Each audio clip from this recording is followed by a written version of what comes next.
and they was making their way on up. You know what I'm saying? As far as like sports organizations in America, because you know, baseball was the powerhouse. You get what I'm saying? Football, powerhouse. You get what I'm saying? So the NBA, you know, was making climbs up. So when you get a once in a lifetime caliber player like Michael Jordan in for a little bit of money, and you got people that's high up that understand this, that knows that he's not educated enough to understand this contract and what he's about to go out there and do night in and night out. You get what I'm saying? And how much we really finna make off this dude. You get what I'm saying? So the education wasn't there, because that Bulls championship run in them first 3 years was the greatest robbery of all time with no gun, of what they paid them players to what they put out there and did. Am I right or wrong? Yeah, I hear you. So check this out. So with LeBron James, you got to look at what LeBron James right now. Right now, the younger players, they are more educated and they pay more attention to what the older players went through. You know, ESPN have these 30 for 30s about how certain players went broke because they wanted this and they wanted that and they did it like this and they didn't have that, and this agent did them like this and this agent did it like that, and they feel like even with the Fab Five, this organization, which is Michigan University, made, you know, this much money off the University of Michigan, I meant to say, you know, made this much money off us, and we didn't get paid none of that. And you know, so you got to take into like what LeBron pulling, yeah, is a power move, but he's educated more of knowing his worth and his value. You get what I'm saying? So that's why it's so easy to say that LeBron would surpass Jordan on a lot of things, because at a younger age, LeBron had an earlier start first. You get what I'm saying? Right off the bat. Jordan didn't have that right off the bat. When Jordan built his empire, it came in later years. You get what I'm saying? That was LeBron's advantage. LeBron was better educated on how to build his brand to the point to where he got it at. And that's one thing I would salute that man on. Even though sometimes I talk about his game and I think he can dominate more and more. But one thing about him when it comes to like keeping a level of a certain level of integrity about himself when it comes to business, I salute I salute that man. I take my hat off to him, Joe. He's a very smart young man. No, if he wants to go after the Panthers and buy them, I'm all with that. See, that's what they was determined on me yesterday. But how you just said that, that's who I would want to be maybe buying a franchise like that. Right. I would. Hey, hell yeah, LeBron buying a franchise. Hey, Joe, this is one thing I never doubted about LeBron. LeBron is smart at facilitating things, putting people noticing talent and noticing what they can do and how they can do it. One thing I don't think he got down pat is offensive strategy. You get what I'm saying? Running plays and all this and this and that, because coaches have just depended on his just, how can I say this, just freakish nature type stature. You get what I'm saying? And his ability.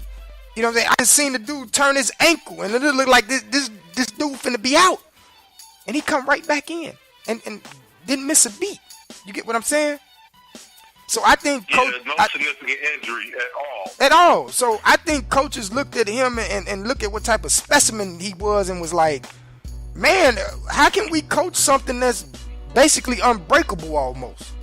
You get what I'm saying? And I think that's what they fell in love with, his ability. But they never really sat back and said, hey, man, you're a good manager. You're a good facilitator. But come on, let me give you this knowledge. Let me give you this education on how you can make others around you dominate even when you ain't there. You get what I'm saying? But he tried to surround his... And then, you know... Go ahead. You know, I think, even though I don't know how true this was, that's what Gilbert was, when he first left, he was saying that he kind of gave him knowledge on business and all of that, too. That's why he left, because he felt like he was, like, his mentor in it, too. So, they know how broad-minded he is, especially on even the business aspect of it. Right. Too, you know, and how he can market it, things, and how he, man, brings revenue to anywhere he goes. Yeah. So, yeah. The man is very smart at selling himself anywhere he goes. He's smart, and that's one thing I would say about him as a young athlete, and where I hope that other athletes would get beside what ESPN throw out there and what these other analysis put out there, as far as like his game with the hate and all that. Even though he still got a big young fan base, but my thing is like I want them to exploit more what he do in certain parts of communities and as far as like business. Throw that part about him out there. You get what I'm saying? Because I think that's what the youth really need to hear. That makes sense? Does that make sense? Make perfect sense. Yeah, definitely need somebody who can lead the charge like that and really give them the knowledge that they try to keep from us. Not just, man, usually you have a horse, and then when you break down, take you behind the barn, Right. Knowing you got a strategy behind that afterwards. Exactly. That's why he's able to make power moves like he making. And I see Durant trying to make that following and transition like that too. You get what I'm saying? It's contagious, and I'm glad it is. I want more players to get like that, to get on these owners' necks and be like, look, if you want me to come out here and play 82 games, night in and night out, averaging about 36 minutes a game. Now come on, that's 36 minutes a game for 82 games. I gotta stay healthy. You get what I'm saying? You don't know how the season go. You don't know if you're gonna blow teams out to where you can take breaks, or you don't know if your whole 82 finna be a tough battle, what the Bulls finna have, a whole 82 game tough battle. You don't know if it's gonna go like that through the season. You get what I'm saying? So yeah, you have to step up in the owner's face. You have to step up in the owner's face and be like, man, pay me what I'm worth, or I will find somebody else that will, and your organization will suffer. So I dig the power moves he make, to be honest, when it comes to that. And like you said, most athletes, they deal with some kind of nagging injury that might put them on the sideline for at least, let's say, 10 to 15 games a year.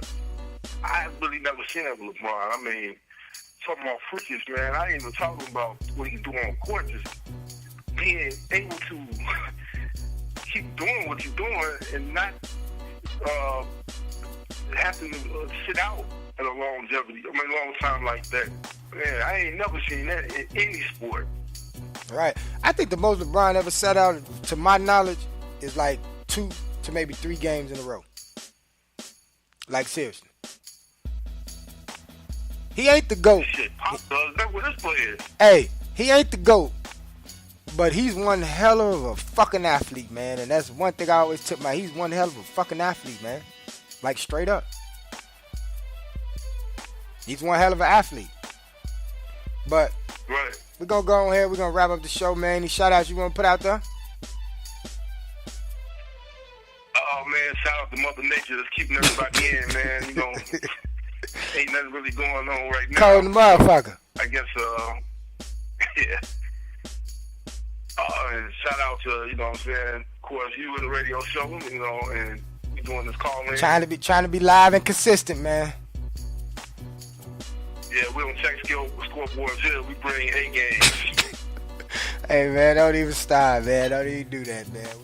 We gonna keep it player around here, Joe. We ain't even gonna go that route to even go back and forth. It's a new year, man. The motherfucker just gonna have to go ahead and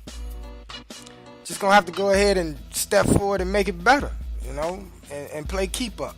You get what I'm saying? That's all you got to do. That's how I'm taking it. Oh, you're already established, what I'm saying, what you're doing, man. Like I say, doing what you was always going to do was keeping it better, regardless of whatever happened, so right. Ain't nobody making you do it. It's just, that's what you was going to do, so, right. Fuck it. Like right. you say, man, just keep doing what you do. And just make it better. Do what you do, but do it bigger. That's the word and the motto. No, them the words and the motto for 2008. Just do what you do, but just do it bigger. Right? Of course. Man, we're going to go ahead and wrap up the show. I said wrap up the show. Wrap up the show, man. Shout out to the homie Smokey D for calling in. That jank ass Corey Seal Crockett, you know, his ass calling in. Be back on the air tomorrow, 7 p.m. live. Black Hippie Radio Entertainment. Bring it again, Sports Talk Radio. Catch it on the website later on. Be back in y'all, yeah.